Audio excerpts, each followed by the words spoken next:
wala pa atang isang oras hanggang dibdib na agad ang tubig sa NS Amoranto Street na kadugtong ng G. Araneta.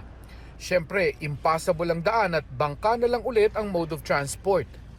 Pinalutang ng baha ang mga basurang nasa kanal at bangketa.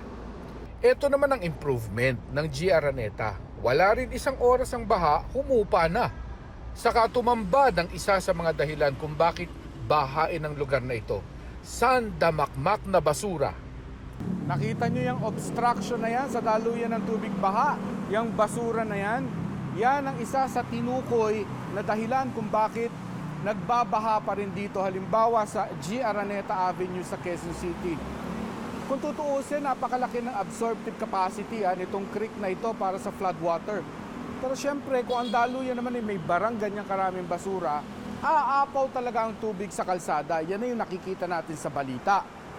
Ito'y hindi na problema ng infrastruktura. Ito'y problema ng behavior ng mga tao na sana raw ay magbago. Pagtila ng ulan, nagsagawa agad ng clean-up operation ng mga taga-Skyway.